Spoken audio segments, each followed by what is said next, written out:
जय जगन्नाथ सांग मैंने welcome back to our channel. तो सांग मैंने आज आपण मन बहुत ही बढ़िया हेल्दी रेसिपी नहीं आसी। ये रेसिपी टी आप ब्रेकफास्ट भी खाई पारे आउ डिनर रे भी खाई पारे। जदि आपण मान टेंशन अच्छी कौन बनबे ताले सबुठ सुंदर सहज और हेल्दी रेसिपी टी को देखी दिंतु भल भाव। देखो सांग मैंने मुझे रातिर भिजई 2 कप चना जोटा कि आम कला चना से कला चना को भिजई सकाଳେ मुझे तार ब्रेकफास्ट प्रिपेयर करुच्ची 2 कप चनारे कि गोटे पियाज आ 4-5 कोला रसुण 2टी कंचा लंका आ जोटा कि सब सिक्रेट होची आचार आंब आचार जोटा कि से आचार रु 2 पीस में पकईली पकईकी ग्राइंडिंग कर सारा तापर नवा आम गोटे कप सुजी देखिले तो सांग मैंने 2 कप कला चनारे गोटे कप सुजी आउ देवा आम गोटे कप पानी आउ आवश्यक अनुसार लुण ताकू देकी आम भल भाव में ग्राइंडिंग करदे जमती कि डोसा बेटर हुए। डोसा बेटरटा बहुत पतला हुए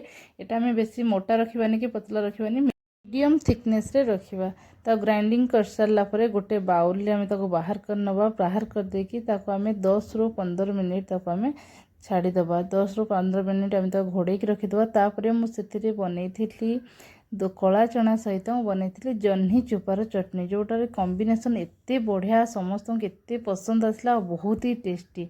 जह्नी चोपा को मुझे बाहर करके रखी फ्रिज रे बाहर कर सारापर भल भाव में धोईदेली धोई सारापर गोटे कड़े सोरिष तेल आम नवा गोटे स्पून हिसाब से सोरिष तेल नवा सोरिष तेल रे पकेबा जीरा आ सुखा लंका आप मैंने कंचा लंका भी पकई पारे सुखा लंका भी पकई पारे।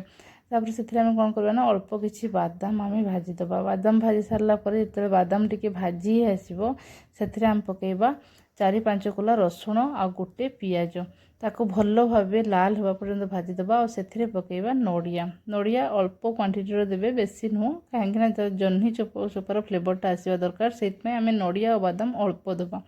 तापर जह्नी चोपा को छोट छोट पीस कर काटी दी सारापर ताको भल भाव पकईकी आम भाजवा से अल्प पकईबा लुण आउ अल्प पकईबा हलदी तापर ताको घोड़े रखीदबा से टिके सीझीज भाजला भितर कि जमी सीझब मीडियम लो फ्लेम रखी आम रखा रखिकी ताको आम घोड़े छाड़ीदबा से सीझीज। देखु मुझे मीडियम फ्लेम रे ही रखी देखो ये भाजी आसला भाजी सारापर आम कौन करवा किस समय ठंडा हाँपाई छाड़ीदबा ठंडा हो गलापर आम ताको ग्राइंडिंग करनवा।